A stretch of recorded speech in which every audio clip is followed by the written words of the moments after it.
Esse é o grande dilema, que é uma dimensão animal, que é uma dimensão intuitiva, que é uma dimensão bicho, versus uma perspectiva racional de existência que tende a te trazer resultados mais eficazes, mais efetivos, dos quais você realmente vai se orgulhar.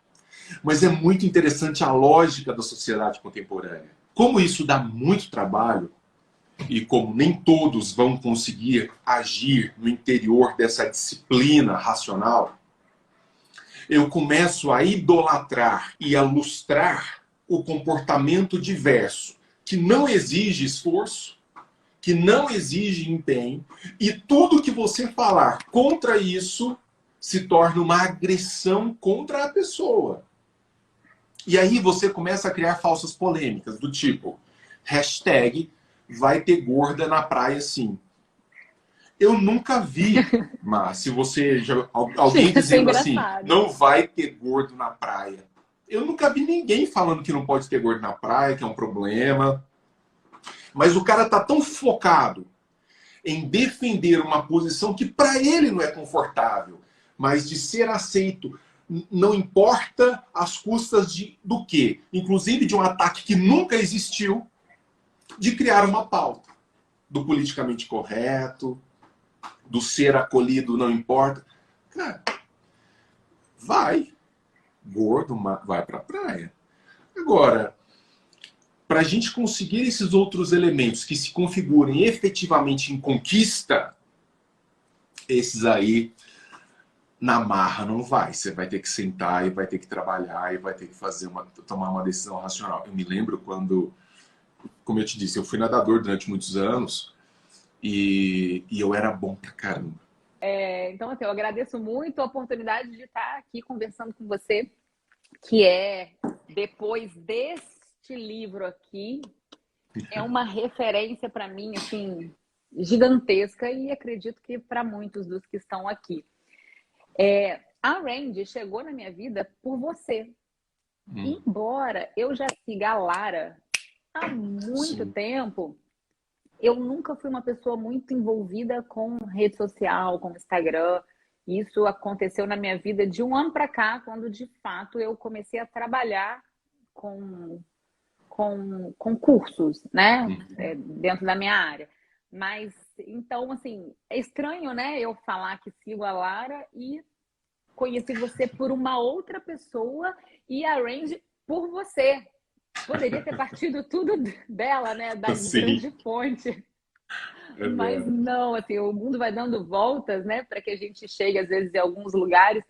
E É. isso é que é muito interessante. Não, como eu nunca me envolvi muito com rede social, eu perdi boa parte de todo o conteúdo bom que ela poderia Uhum. ter me adiantado.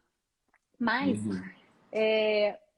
quando eu comprei o box inteiro, né, Breve Lições, e eu comecei a Uhum. ler esse livro, não comecei pela ideia, eu comecei pela história dela, porque eu Sim. queria, não sei porquê, assim, antes de entender sobre o que ela fala, eu queria entender quem ela era, qual era a história dela, e foi por isso que esse livro me chamou a atenção, porque eu queria saber sobre ela. Falei, bom, Uhum. depois eu quero ouvir, né? E eu acho muito legal que a Lara fala assim, vá nas ideias, depois se te É, interessar, é você vai verdade. buscar quem é a véia. Mas É. eu queria saber um pouco dela. Eu falei, quem é essa pessoa que todo mundo fala tanto? Aí comecei por ela.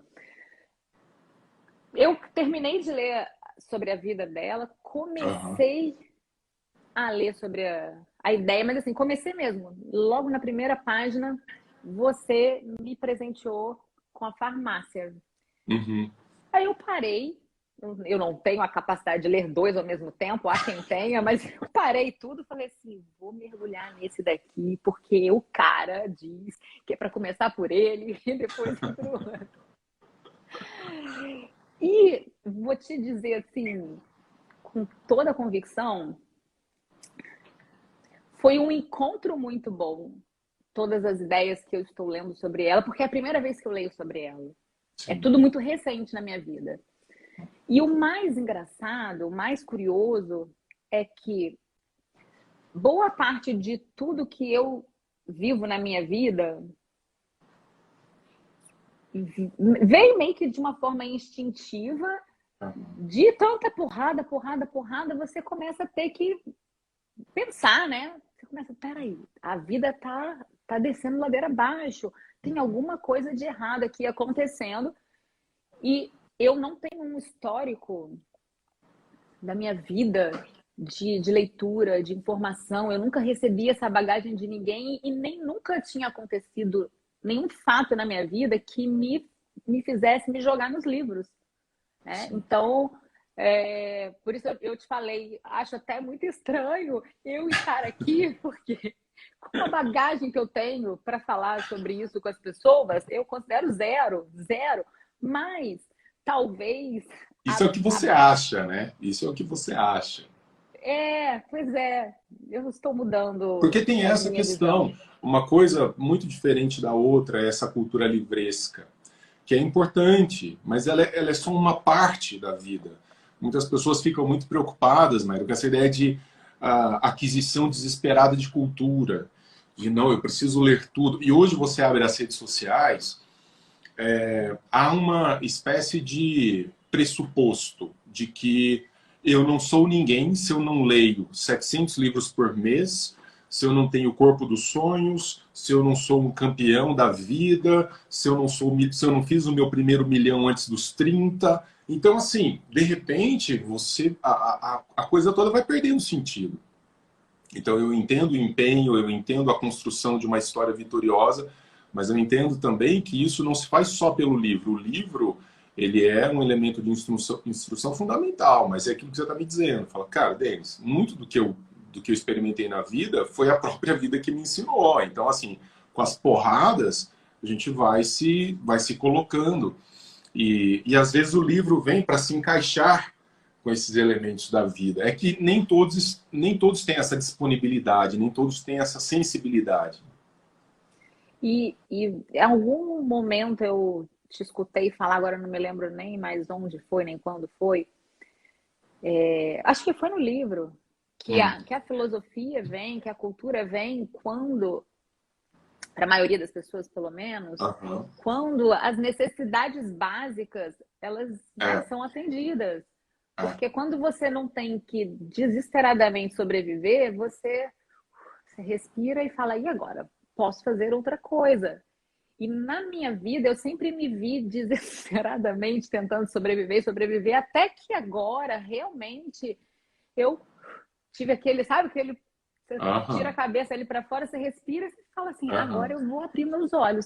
Eu quero agora conhecer tudo que eu não tive oportunidade de conhecer, inclusive porque eu acho isso fundamental para o meu filho.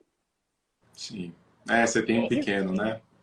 Isso é essencial para a vida dele. Eu preciso ser para que eu tenha condições, né, de pelo menos colaborar muito com a formação de um ser humano. E as Uhum. pessoas me cobram muito, né? O segundo filho, outro filho, outro filho. Eu falo, Deus me livre, outro filho, porque seria a pior coisa que aconteceria na minha vida. Óbvio, depois do pânico, eu iria abraçar aquela causa com o mesmo amor que eu abracei a primeira, mas eu ia xingar meio mundo antes, até me conformar com a notícia. Uhum. Mas não por uma questão de trauma, sim por uma questão de pé no chão e ter plena consciência de que a educação e a formação dessa vida tem uma responsabilidade É. gigantesca. Não é algo simples, não é onde come um, comem dois. Se fosse simplesmente alimentar, põe Uhum. 10 aqui dentro, mas não é isso, né? Então, Uhum. eu sei que a presença é muito importante, eu sei que o exemplo é muito importante, e eu sei que a presença para dois é muito diferente da presença para um. Então, falei, não posso ter outro filho de jeito nenhum. Eu peguei esse livro, A Farmácia de a Véia, como vocês chamam, comecei a ler. Minha mãe está aqui, ó, aniversariante do dia. Um beijo, mãe. Te Ah, amo, eu acompanhei. parabéns. Ela que teve coragem de ter dois, não sei o que deu na cabeça dela. Não sei também, minha avó teve 7 e ela falava para mim Doida. assim, minha filha, É só você, olha, e é verdade, tá? É só você colocar uma madeirinha assim no canto, apoiar um travesseirinho e deixar a mamãe sozinha. Eu fazia isso. Minha mãe teve a capacidade não só de ter 2 filhos, mas de ter um imediatamente após o outro. Ou seja, a diferença entre minha irmã e eu é de 10 meses e 2 dias, para você ter uma ideia da situação do drama. Não, mas eu acho que ela tá certa. Se eu tivesse que cometer a loucura do É segundo, igual tirar seria siso, assim: né? Já que vai tirar, tira tudo de tira os uma vez. dois, Não tira vai os ficar dois. sofrendo Não, por não, partes, né? tira os dois. Mas eu te cortei, você estava falando. Aí você E pegou o livro. eu peguei o livro e aí eu me encontrei. Uhum. E eu tive um primeiro momento, assim, muito agradável, ao contrário do que eu vejo as pessoas falando, né, que é muito desconfortável, desconfortável. Não, eu falei assim, nossa, era tudo que eu precisava na minha vida, porque eu não tô louca. Eu não tô louca. Tem mais gente louca, se isso é loucura, tem mais gente louca, então eu vou por aqui.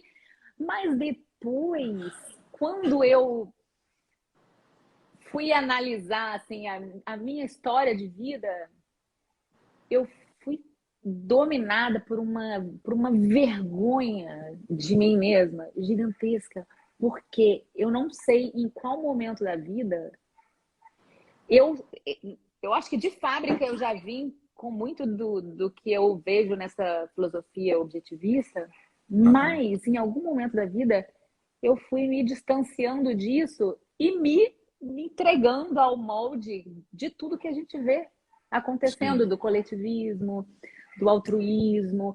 E foi quando eu vi a minha vida afundando, afundando, afundando, afundando, afundando. Porque quando você abre mão da sua ambição, quando você abre mão do seu egoísmo, quando você abre mão disso tudo, você está abrindo mão da sua felicidade, você está abrindo mão das suas conquistas, você está abrindo mão Uhum. da sua vida, ladeira abaixo. E eu falei assim, caralho, eu tinha que ter lido isso muito antes. Eu tinha que ter tido essa certeza de que eu não era a ovelha negra, eu não era a maluca, eu não era a insensível, eu era o que eu precisava ser para mim. Mas eu E deixa abri eu te fazer mão. uma pergunta de curiosidade, pessoal. Você acha que essa sensação de ceder ao coletivismo, de ceder a apelos mais emocionais e irracionais, isso foi uma questão muito pessoal, assim, você se olhando no espelho, ou você acha que existia também uma pressão social para tentar te enquadrar? Existe, claro, mas Uhum, existe sim, certamente. uhum. Uma pressão social, uma pressão de pessoas próximas mesmo ali, Sim, né, de que sim. estão Às ao seu vezes muito bem redor, intencionadas, né? Às vezes muito bem sempre, intencionadas. sempre bem intencionadas, Ah, porque as pessoas que, é claro que no topo ali não tem ninguém bem intencionado, mas quem uhum, vai atrás, na maioria das vezes, está bem intencionado, porque são uhum, pessoas boas que de fato querem fazer o bem por uhum. alguém. E essa ideia de que é necessário fazer algo, precisamos fazer algo, é a melhor forma da gente sinalizar uma virtude para a sociedade. É E é verdade. nessa que a gente vai no gado. Boa, Não, mas boa. vou sinalizar. Eu também sou essa pessoa boa, eu também faço pelo outro. É isso. E você já foi. Exatamente. E como tem isso, né? Sinalização de virtude. Uma coisa que Sinalização. às vezes está violentando a pessoa, está cobrando a alma dela como preço, mas existe uma demanda por essa sinalização, como se isso fizesse de mim um ser superior. E não, aí sim isso faz de mim um ser superior, mas no sentido de autocuidado, autointeresse, de percepção daquilo que para mim realmente importa, daquilo que para mim realmente pesa. Então eu acho que há uma expectativa também de projeção do que nós achamos interessante sobre o outro e acaba sendo uma colonização do outro. Por isso que eu me preocupo muito assim nas redes sociais e por isso eu te chamei para esse papo, porque você coloca suas fotos. Olha, nesse período aqui que eu me descuidei, nesse período aqui que a coisa desandou. Olha agora. e aí a gente vê todo o trabalho que está sendo feito, que não, nada vem de graça, que você pode, sim, ter um corpo menos trabalhado, uma saúde menos cuidada, mas isso é um elemento de autorresponsabilidade. Quer dizer, o mundo não tem nada a ver com isso. Então, de se perceber senhor da sua história. O brasileiro, em especial, ele criou... Isso é muito... Isso tem no mundo, tem muito na América Latina, mas tem muito no Brasil. A ideia de que nós precisamos de salvadores da pátria, nós precisamos de gente para nos salvar de nós mesmos. Quando, na melhor das hipóteses, a gente precisa de pessoas para nos inspirar, quer dizer, né? Para se colocar ali como, Uhum. cara, isso é muito legal. Mas não é para repetir aquela vida. É para alcançar tanto quanto possível dentro das suas possibilidades, né? A repetição ela é impossível, né? Porque se você não considera todo o histórico que leva a pessoa para a condição que ela está hoje, né? A condição que eu estou hoje é resultado da minha história, da minha escolha de vida desde sempre.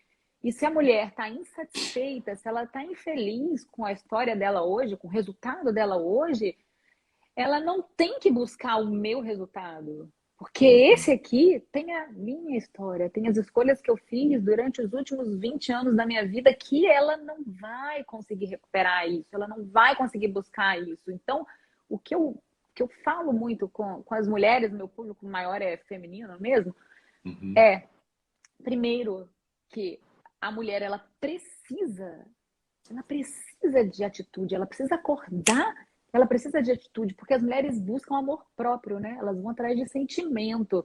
E é nessa de sentir, de sentir, de sentir, quando você vê, você está levantando a bandeira Vidas Negras Importam, você tá correndo na rua e brigando com o outro na rede social, porque você sentia aquela emoção, né? E a mulher tem essa coisa de sentir, de sentir, de Um sentir. Eu beijo quero. para todo mundo que está chegando aqui. Tem um pessoal muito legal chegando aqui. Beijão para vocês. Eu não estou vendo ninguém, mas eu também estou distribuindo Todo beijo. mundo, gente te mandando beijo. Então, essa busca de sentir que as mulheres vão Uhum. atrás desenfreadamente, essa busca de se encontrar não, de se reencontrar com a mulher de antes da maternidade, é uma chuva assim de dores que elas Uhum. compartilham comigo, né? Meu amor próprio, aquela mulher de antes da maternidade, e eu fico tentando despertar que não é o sentimento que elas precisam esperar, elas não vão ser tocadas por um sentimento. O que mantém a sua prática regular de exercício, cuidado Uhum. com a alimentação, né? Não é um sentimento de uhul, motivação, quero treinar. Não é, porque se fosse por isso, eu não faria um dia sequer. Eu quero Não paz vai, e né? ficar Não sentada. vai, Não né? faz, não faz. Você tem uma vida corrida, você dorme pouco, tem filho, tem casa. Você não faz. Quando elas despertam de que não tem que esperar sentimento nenhum para começar a agir. E por que isso? Ora, bolas. Porque você é responsável pelas suas próprias atitudes, inclusive pelos resultados que você deseja. Então, bom, se eu quero mudança, eu tenho que entender que eu tenho que partir de um ponto que eu aceito a minha condição. Não adianta eu ficar, né, negando o que eu estou na minha insatisfação. Eu aceito a minha condição, eu aceito a minha insatisfação. Tem coisas que a gente não pode mudar Uhum. fisicamente, e o que eu não posso mudar, eu não tenho que entubar, eu não tenho. Dane-se. Dane-se, né? Eu não tenho outra escolha. Agora, o que é possível melhorar? O que é possível mudar? A mulher tem que se agarrar com unhas e dentes e fazer diariamente. Porque senão ela cai naquela coisa da conformação. Não é a aceitação, é conformar, se conformar com o que eu tenho, que eu estou insatisfeita, porque estar acima do peso, Uhum. né? Não podemos falar de quem está acima do peso, de quem está É. obeso, porque né, tudo O dói nas politicamente pessoas. correto não permite. Pois é, e a saúde dessa pessoa? Quem é que vai falar para ela assim, oh, para de comer? Para de comer, não é porque você vai ficar feia se você estiver gorda. Não é sobre beleza necessariamente, Uhum. mas é sobre saúde. E eu não conheço nenhuma pessoa que tenha emagrecido e que tenha se sentido mais feia. Eu não conheço. Então, por que que eu vou tirar a importância e o peso da estética na vida dessa mulher se eu tenho certeza absoluta que se ela fizer e ficar mais magra, se ela se sentir mais forte, se ela tiver com mais disposição, força física, e a força física ela só é construída a partir de reestruturar a força mental. Porque é a força mental que te faz todo dia. Todo dia. Quando você está cansada, quando você está sem saco, quando você está. É essa força mental de fazer o que tem que ser feito que tira a pessoa da condição de merda que ela tá. E você está colocando isso, que são conceitos caríssimos para a filosofia objetivista, que recaem em algumas virtudes que a Ayn Rand coloca no horizonte das pessoas que entenderam o seu papel na Terra. Basicamente, a ideia de autoestima. Autoestima, quer dizer, a filosofia randiana, a filosofia objetivista, evoca essa ideia da autoestima do indivíduo como virtude. Mas a autoestima, ela não resulta de uma condição estritamente natural. Ela não resulta de uma condição que foi oferecida sem esforço ao indivíduo. Antes, pelo contrário, ela é derivada de uma outra virtude, que é a virtude da produtividade, que é a virtude da entrega, de sair do ponto zero e chegar ao ponto um.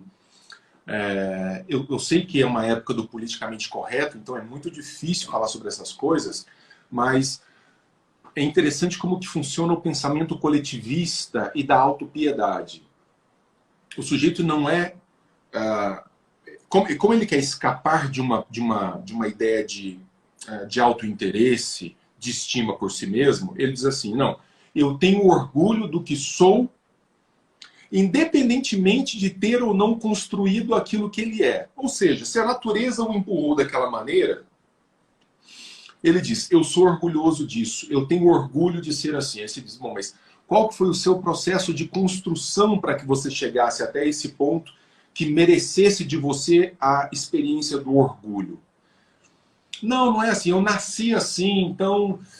Bom, como é que você se orgulha de uma condição de nascimento ou de uma condição de ócio que simplesmente não implica qualquer esforço na realização dessa condição? Então é interessante como que o sentimentalismo ele foi tomando conta das pessoas a ponto de estimulá-las a se orgulharem daquilo que não é nenhum motivo de orgulho, é simplesmente uma consequência secundária da própria existência. Então, essa ideia de você falar assim, olha, quer dizer, o mundo é o que é, se eu quiser construir, eu vou ter que escavar. Vai me custar. Agora, lá na frente, existe um prêmio muito interessante, que é próprio para cada um, em relação àquilo que é capaz de entregar. Não se trata de uma ditadura de corpo. Até porque, assim, o padrão ele nunca vai existir se somos seres completamente diferentes. O padrão, assim, a coisa mais louca do mundo é ir em busca de um padrão. Qual é o padrão? Exatamente. É a magreza da passarela? É a sarada da academia? É a que tem mais curvas e que tá cantando lá música de dor de cotovelo? Qual é o padrão? Não existe. O padrão existe. O grande lance é a mulher e o homem, é a pessoa se olhar e falar assim, bom, eu estou aqui, eu estou satisfeita. Isso daqui, essa imagem que eu vejo, ela me deixa feliz? Porque senão, por qual motivo desse mundo eu não faria por mim? Por qual motivo desse mundo? Uma coisa que está ao meu alcance. Ao meu alcance. Né? E que não depende de ninguém. Mas aí é que tá o problema. Não depende de ninguém. E por isso que eu acho que a sociedade hoje ela não está pronta para Rand. Não está pronta. Algumas pessoas estão, e essa formiguinha, é o que eu te falei, esse trabalho de formiguinha que você faz, que é o trabalho de formiguinha que eu faço com as minhas alunas, vai treinar todo dia, mas tudo sem saco, isso aqui não importa, mas vai, faça por você, é que aos poucos vai ganhando força. Agora, por que que não está pronta? A nossa sociedade não está pronta para isso, assim como a mulher não está pronta para fazer por ela. Porque quando você tira o coletivismo, quando você tira o sentimentalismo, só sobra o indivíduo. É.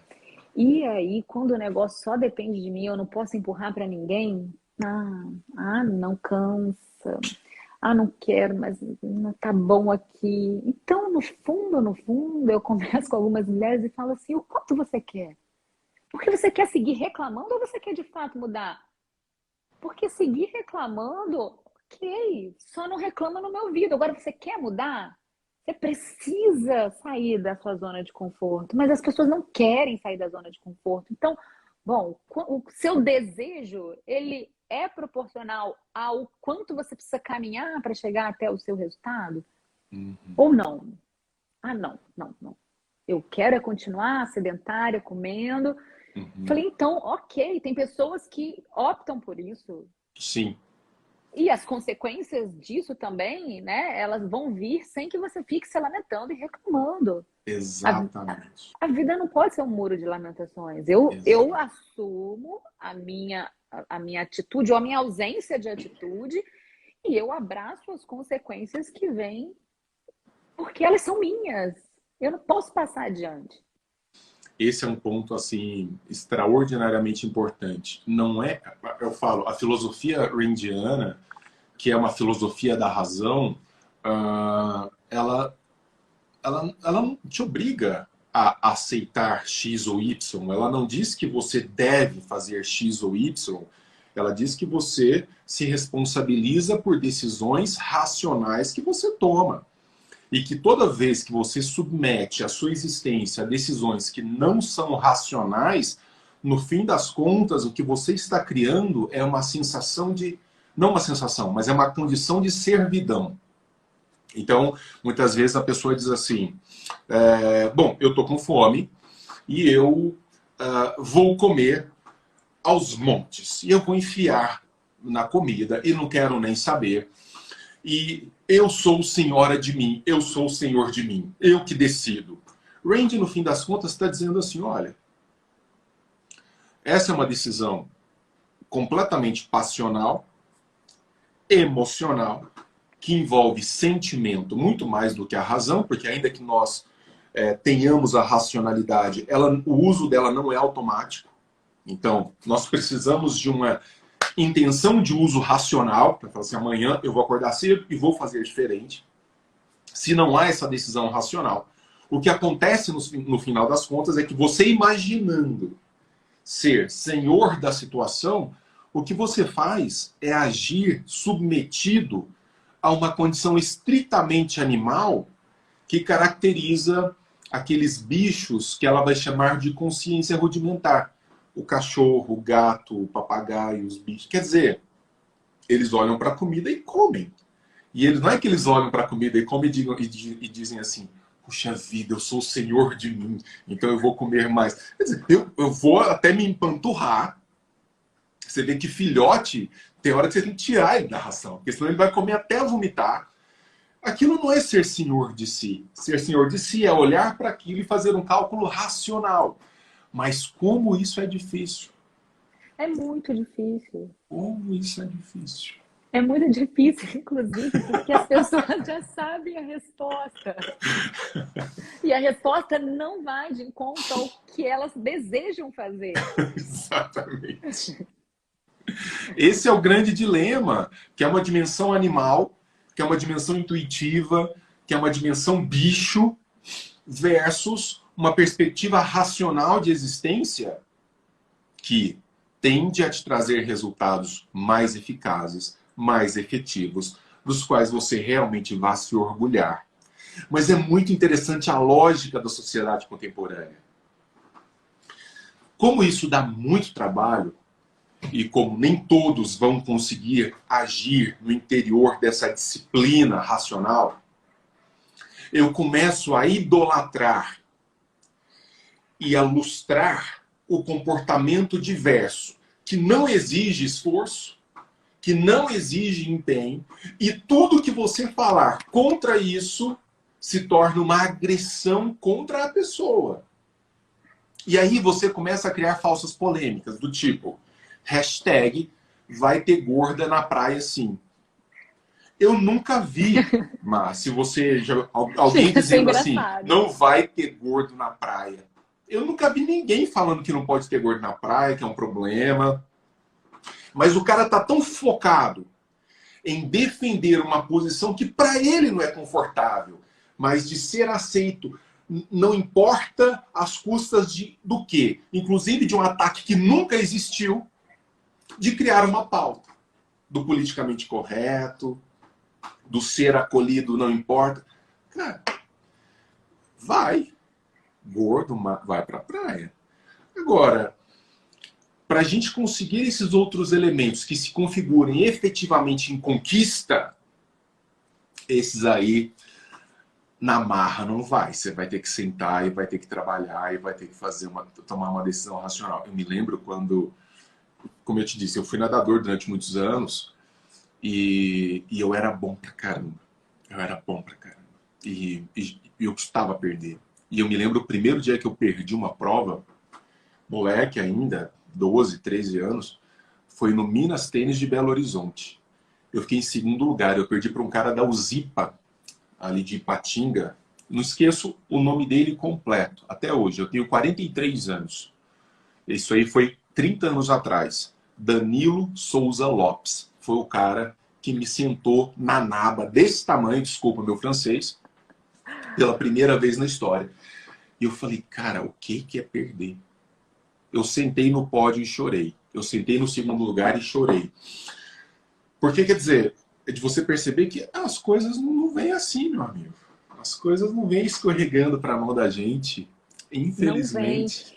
Mas aí, essa cena do que tá no segundo lugar chorando é uma cena que a sociedade vai descer a lenha. Ah, Porque exatamente. você tem que achar bonito Exato. participar. Você não pode achar ruim se você tá menor do que alguém, se você foi pior do que alguém. Isso é feio. É feio. Exato. Você não pode fazer isso. Você não pode querer ser o melhor. É Porque isso. isso é feio, isso é errado. Assim como você não pode querer ganhar mais dinheiro, você não pode querer dinheiro. Não, você não pode querer dinheiro, você não pode querer ser o melhor, você não pode evoluir. Não querem que as pessoas evoluam. É por isso que falam para as mulheres diariamente: você, depois que tem filho, a mulher embaranga mesmo, você tem que se conformar, é assim mesmo.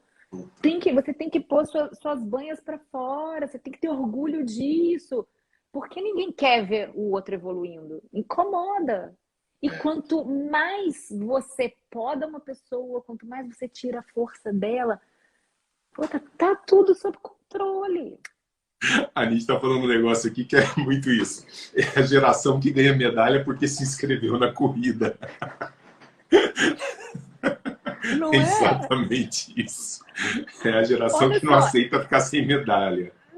não aceita. E esses dias a gente viveu uma coisa engraçada aqui em casa.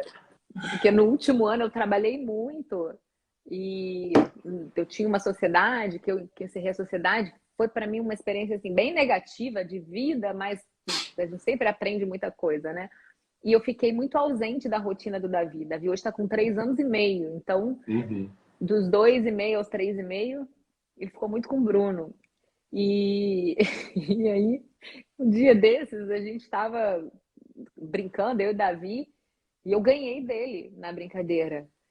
Ele abriu um berreiro, ele entrou em pânico. E aí eu fui conversar com o Bruno. Falei assim, cara, o Davi não tá sabendo perder, ele tá desesperado. Mas não é porque é, eu quero que ele queira ganhar. Óbvio, eu Uhum. quero que ele deseje ser bom no que ele fizer, Sim, porque eu sempre sim. fui assim. Mas você brincando com ele, você nunca deixou ele perder, você nunca Uhum. ganhou. Então você está oferecendo para ele uma realidade de vida que não Ele existe. não existe. Não existe. Eu falei assim: Exatamente. ah, essa dor ele vai ter que, agora, com 3 anos, ele vai ter que viver, porque ele vai perder muito na vida. A gente perde, né? Como você passou por isso, assim, cara, E tantas outras e tantas outras perdas e tantos outros projetos que uma vez um professor, eu acho, de uma universidade americana ou inglesa, foi muito engraçado, porque ele saiu na mídia mundial, ele falou assim, os meus colegas, e tem razão ele, sempre escrevem nos seus currículos as suas vitórias. Então a gente sempre coloca os artigos que nós publicamos, os livros que nós escrevemos, os congressos para os quais nós fomos convidados, os nossos prêmios honoríficos. A gente coloca tudo isso no currículo. Um currículo enorme, lindo. Mas ele falou assim, eu vou fazer o contrário. Vou fazer o meu currículo de derrotas. Quantos artigos eu não... Para cada artigo que eu tive aceito, quantos não foram aceitos? Para cada livro que eu escrevi, quantos eu enterrei no meio do caminho? Eu achei isso genial. Porque isso dá bem a medida da história e da construção da coisa, né? O tipo de padrão de excelência que nós queremos criar. Ninguém chega no topo, assim, ninguém tem um sucesso em algo sem ter vivido muita derrota antes. Ninguém vence de cara. Mas ninguém. Eu não conheço ninguém. Você tem um conhecimento, né? Muito maior do que o meu. Não tem Quem isso. é que vence de cara? Eu vi uns stories seus falando que quando você passou no concurso, Sim. alguém falou assim, você teve sorte. Foi. E aí você falou assim, bom, a única coisa que eu não tive para estar aqui foi contar com a sorte. Poderia, escolha, mas é aí aquela questão, né? A vida é feita de escolhas e renúncias. Você escolhe alguma coisa, você renuncia a outra, e para você chegar onde você quer, para você ter sucesso, seja no seu trabalho, seja na maternidade, no casamento, enfim, qualquer área que seja da vida, Sim. você vai errar pra caramba. Só que quando a gente aprende com erro, é muito bom, né? Sim. Sim. Aprender com erro. Então, assim, quando eu consigo ter clareza para pensar, eu evoluo se eu erro. Ter clareza para pensar. Isso é fundamental. Ter a clareza para pensar e tomar as melhores decisões em função dos resultados desejados. Isso resume a questão. Resume a questão, porque se eu não tenho essa capacidade, se eu vou pelo impulso, se eu vou pela emoção, foi o que eu falei. Quando eu me deparei com esse livro aqui, eu fiquei assim arrasada comigo, eu permiti a minha vida afundar. No momento, não sei exatamente o que aconteceu, mas no momento que eu deixei tudo que era essencialmente forte em mim ser contaminado por tudo que tinha. E olha que coisa curiosa. Quando eu comecei a ler, estava muito claro para mim que o posicionamento dela sobre a religião, né, sobre Deus, era muito extremo e muito claro, muito objetivo, como tudo, né? Não tem meio termo. Não tem meio termo. E eu fiquei pensando assim, como isso vai ser para mim? Porque por uma boa parte da minha adolescência, eu nunca consegui me encontrar em nenhuma religião, né? E você precisa fazer primeira comunhão, eu não fiz, que eu detestava ir para a igreja, eu detestava, minha irmã fez. Aí, no grupo de jovens, só pode participar do grupo de jovens se você fez a primeira comunhão, né? Aí, no grupo de jovens, eu queria, porque todos os meus amigos estavam lá. A galera estava lá. A galera, eu falei assim, não, mas deixa eu participar. Você nasceu em que cidade, mano? Volta Redonda. Em Volta Redonda. Tá. Volta Redonda. E aí eu falei assim, não, mas eu quero. Aí eu estava lá dentro, participei de alguns encontros e eu ficava assim, por que eu não consigo acreditar nisso? E aí eu fui levando a minha vida, uma boa parte dela assim. Até que eu falei assim, não, mas eu preciso acreditar nisso. Porque todo mundo acredita, todo mundo diz que tem que ter. Foi quando eu falei que eu comecei, né? Eu falei, vou ser sugada pela bolha. Vou com a galera. Fui para a igreja evangélica, e eu não consigo, assim, é difícil falar isso, né? Ainda para mim, mas assim, eu não consigo acreditar no que está escrito na Bíblia. E aí eu fiquei uma boa parte da minha vida querendo... Num conflito, mas aí depois uma boa parte da minha vida querendo afirmar que eu tinha fé. Eu tenho, todo mundo tem.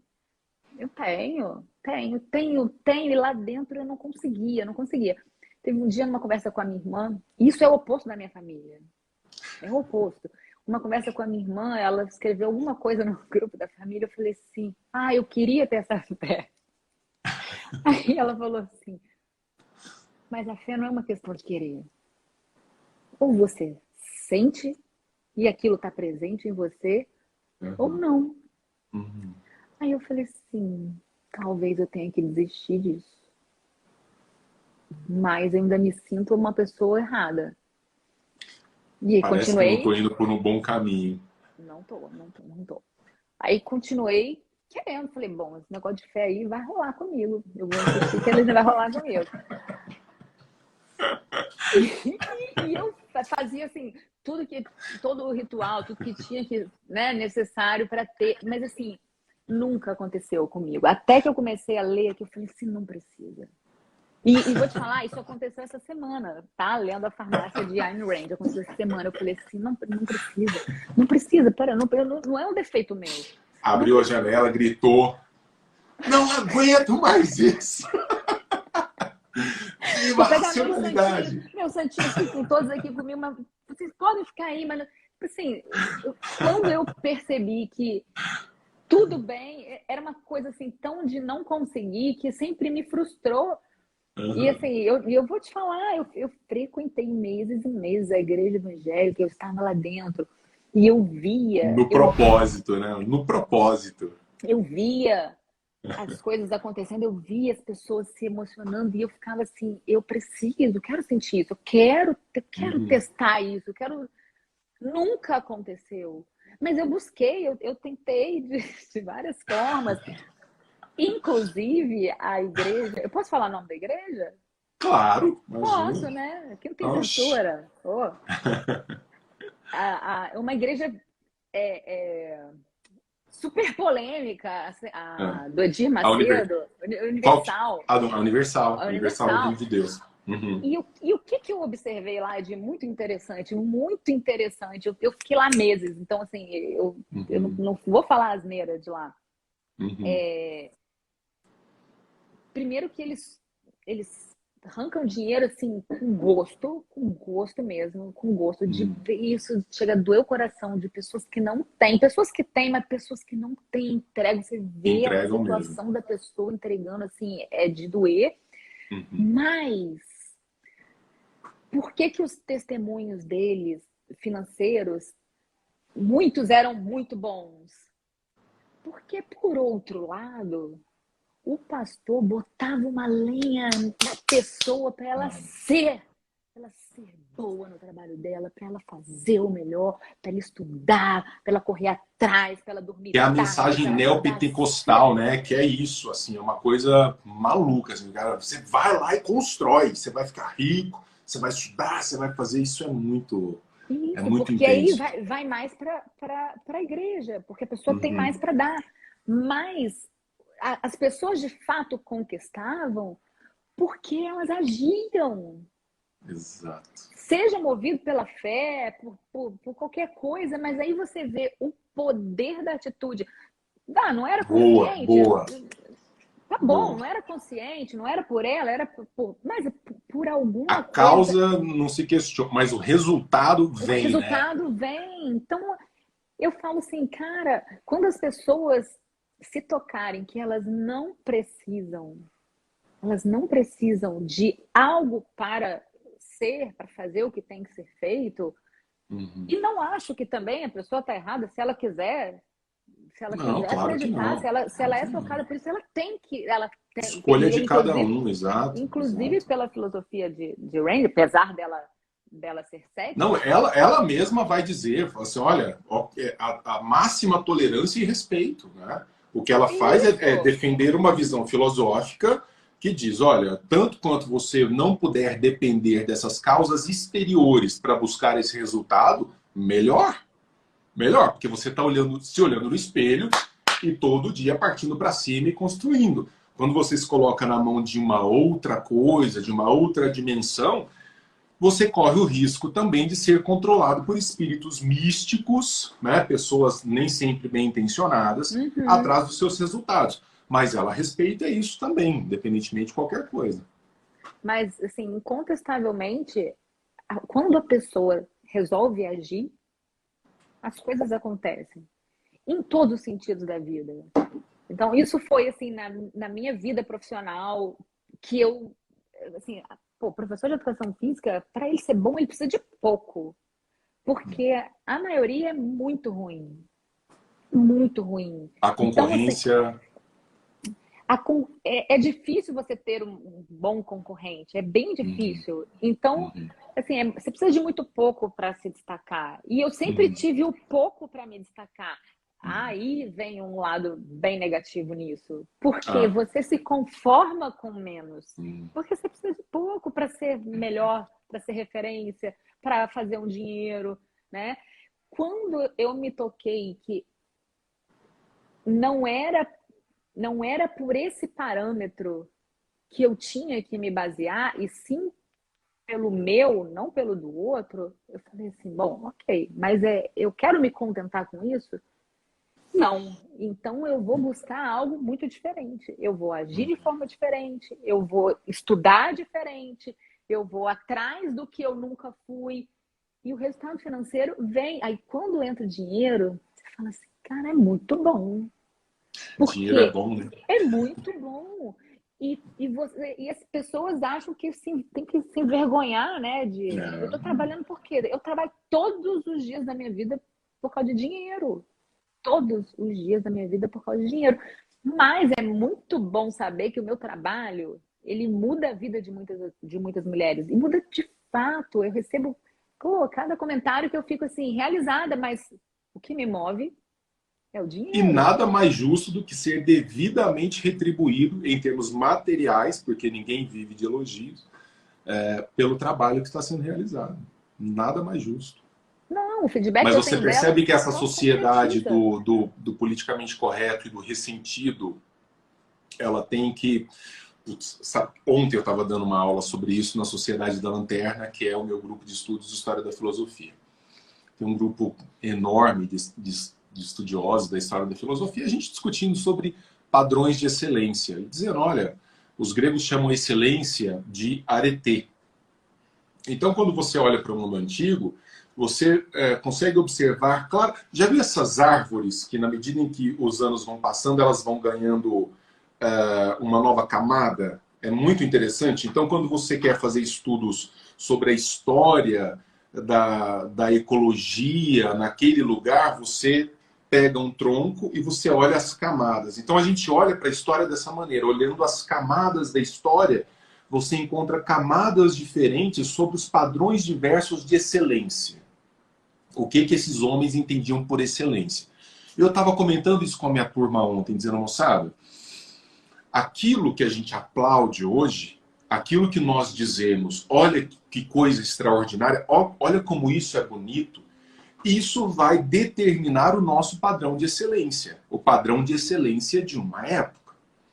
Daqui a 500 anos, quando olharem para a gente, aqui em 2021, eles vão dizer assim, olha, o padrão de excelência que essa gente tinha era aquele ali, que vai se harmonizar com o padrão de excelência que nós aplaudimos hoje. Então, se o nosso padrão de excelência é medíocre, como povo medíocre, nós seremos reconhecidos na história.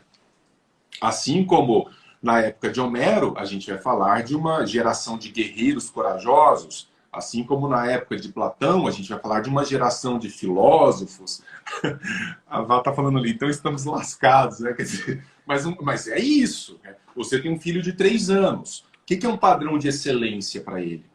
Que tipo de homem ele será? Isso vai depender dos caminhos que nós estamos traçando.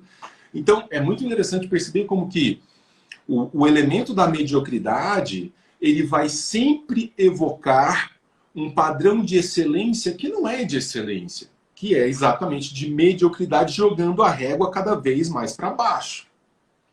Então é muito importante que você retroalimente ressentimento, inveja, dor, angústia, tudo. Há uma competição por quem sofre mais, há uma competição por quem precisa mais de cota, há uma competição por quem precisa de maior carinho, de mais cafuné. Mas, quer dizer, essa construção pesada do dia a dia, ela vai sendo posta de lado e as desculpas se multiplicam constantemente. Essa competição, né, por quem sofre mais, olha que coisa interessante que aconteceu hoje lá nos meus stories. Eu falo disso quando eu falo umas merdas, assim, falo umas coisas sem pensar. Eu falei assim que eu tenho pavor de vegano pregador, que fica militando para todo mundo ser vegano, porque eu tenho mesmo. Mas não é por causa do vegano, é porque eu tenho pavor de gente que fica ali, que você tem que fazer também. Panfletando, eu fico panfletando, o cara Panfletando. fica... Aí uma vegana se sentiu muito ofendida. É óbvio que ela é militante, né? Porque só se sente ofendido porque é militante. Porque quem não é falou assim, Ela é vegano, eu também tenho pavor de vegano militante, de pregador. Ela falou assim, para mim, nós veganos já sofremos muito preconceitos. E você, como uma pessoa que tem um certo alcance, você não pode jamais falar algo que possa... Caceta, mais uma classe Não, de sofredores. ontem, hoje que dia? Hoje é terça. Não, antes de ontem eu estava assistindo Fantástico. Numa passagem, assim, eu não tenho mais paciência. Eu simplesmente não tenho mais saco. Eu gostava das reportagens investigativas, instrutivas, mas entrou nessa paranoia da dor, da Tudo vai angústia, do para sofrimento. paranoia. A Fátima Bernardes, a apresentadora, com aquela cara toda saudável, maravilhosa. Não, o que acontece com a gente, mulheres mais velhas, ao lidarmos com homens mais novos, é um massacre. Nós estamos sendo massacradas. Ela falou isso? Quando eu olhei para a Bárbara, eu falei, essa mulher tem cara de alguém que é massacrada na vida, alguma coisa. A Então, última coisa que ela sofreu foi um massacre. tudo tem que doer, tudo Tem tem que que doer. machucar. E fica parecendo competição de velho aposentado na praça, de quem tá com mais dor. Não fala assim, eu tô nem andando direito por causa do meu joelho. Falou, ih, mas você não sabe da minha cirurgia no quadril. Então fica essa desgraceira, um povo né, ressentido, magoado. Exatamente. Porque o que acontece, assim? A dor, o que eu enxergo, né? A dor, ela, sem dúvida nenhuma, é o que a pessoa precisa para ter voz. Porque se ela não sentir aquela dor, ela não tem voz. Então, jamais um vegano quer se sentir aceito. Não, ele quer se sentir. Não estou falando de forma generalizada, não. Sim, sim. São exceções, tá? Uhum. Mas ele quer se sentir excluído por ser vegano, porque é ali ele ganha voz. Assim como o negro, ele não quer, alguns sim, mas a maioria não. Ele não quer. A gente está falando do movimento enquanto um todo. Sim, sim, estamos o movimento negro, ele não quer acabar com o racismo. Porque se acabar, aquelas pessoas que vão para a rua gritar, elas perdem a voz, elas perdem a força. Ora, bolas, para que eu vou destruir esse sentimento se é ali que a pessoa ganha força? Maíra, você é danada.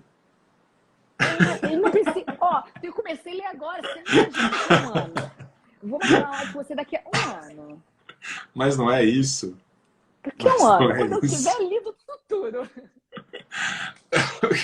É assim, mas veja, é aquele negócio. Precisa de alguém falar com todas as letras. Porque isso vai se perdendo um pouco nas brumas do tempo. Né? Isso vai ficando assim. E de repente você começa a se sentir mal. Será que não sou eu que não tenho coração? Será que não sou eu que sou frio demais? Uhum. Será que... E de repente, quem está pensando de maneira ajustada começa a se sentir culpado. Por culpas que não são dele. Você toca num ponto que eu insisto com a maior frequência do mundo.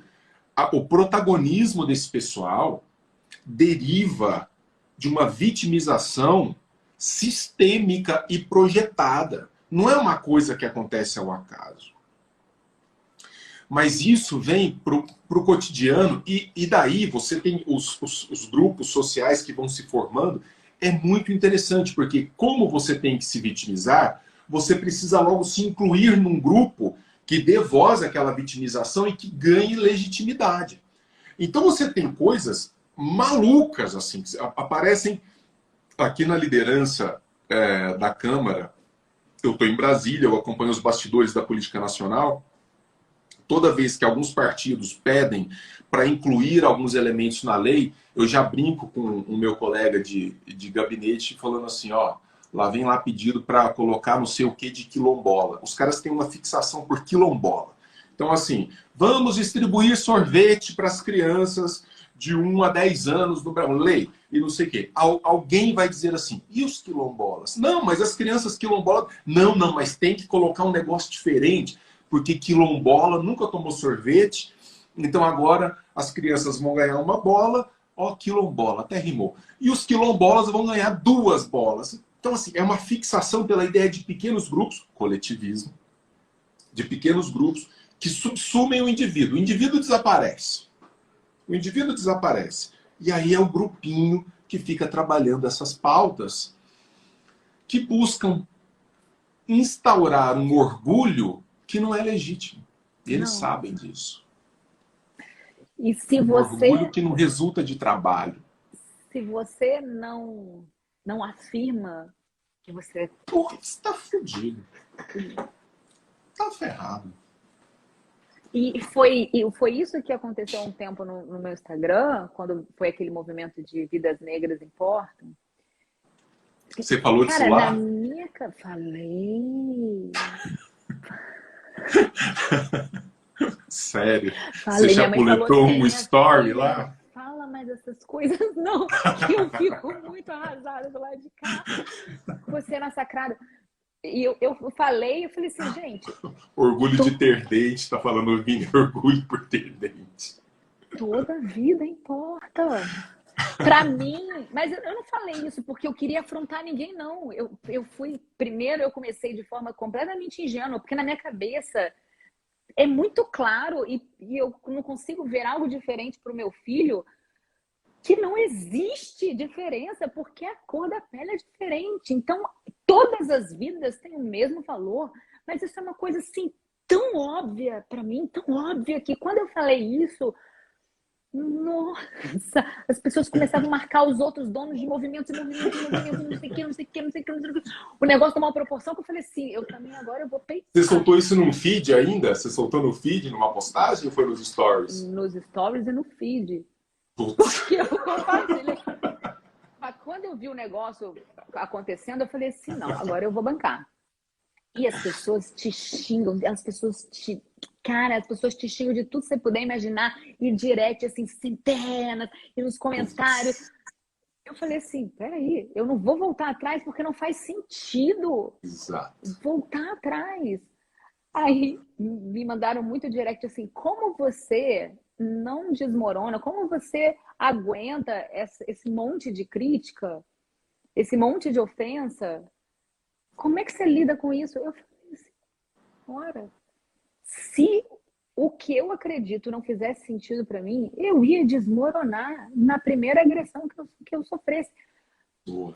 Mas faz total sentido. O que não faz sentido para mim é dizer que a vida negra é isso, é aquilo, porque eu nunca olhei para um negro diferente. Eu falei assim, a minha essência é essa, o que está aqui dentro de mim é isso. Como eu vou falar para agradar? Coisa diferente. As pessoas, elas se ofenderam e se sentiram ofendidas, e aí elas vão com tudo para massacrar. E foi nesse massacre recebido que eu poderia ter desmoronado, mas eu falei assim, só me dá a certeza de que eu não me junto nesse movimento por nada. Porque se a luta fosse por respeito, a primeira coisa que a pessoa faz é que o respeito seja parte da vida dela, mas não é. Eu falei, então não tá batendo, tá incoerente, uma baita de uma hipocrisia. Porque quando as pessoas não aceitam ser chamadas de negro disso ou preto daquilo, e não tem que aceitar mesmo, não. Exato. Não tem mesmo. Eu tenho que aceitar de branca de merda, de branco também não. Então, quem não aceita o preto de merda fala do branco de merda, Falei, caraca, isso está falido. Está falido. Eu não levanto uma bandeira dessa nem se eu tivesse doida, entendeu? Exato, Ó, exato. E você lembra que nesse livro aí, no Farmácia de Ayn Rand, tem um capítulo sobre exatamente racismo, coletivismo, depois eu falo de racismo e capitalismo, como o capitalismo é um elemento que ajuda a combater o racismo e tal. Porque, eu entrei no coletivismo agora. então, você vai ver... Não, isso tudo que você está falando sem ler o negócio, Não, então. eu Então, te falei, pô, daqui a um ano a gente vai marcar uma live. Eu quero ler para poder falar assim. Eu tô sabendo o que eu tô falando. não, você vai perceber que você está perfeitamente alinhada com o que há de mais sofisticado em termos de pensamento filosófico, que é exatamente isso. Quer dizer, a Rand insiste muito nesse ponto de você educar o olhar, mas isso se faz dentro de um processo de educação doméstica, é o modo como você cria o seu filho, de olhar para o outro como um outro que merece ou não maior relevância na sua vida em função do que ele é e do que ele faz. Não do que ele aparenta ser por uma questão meramente acidental e biológica. Então, se é preto, se é branco, se é azul, se é colorido, se é alto, se é baixo, se nasceu no interior do Nordeste ou se nasceu na capital de São Paulo, dane-se. Esses são elementos completamente acidentais. Aquilo que conta na avaliação do sujeito é o que ele fez dele mesmo, E é triste a pessoa se independentemente. definir por isso, né? Não, eu fico pensando, ano que vem tem eleições. De novo a gente vai ver aquele show assim. Vote em mim. Por quê? Porque eu sou mulher negra, quilombola, deficiente. Por isso que eu devo votar em você?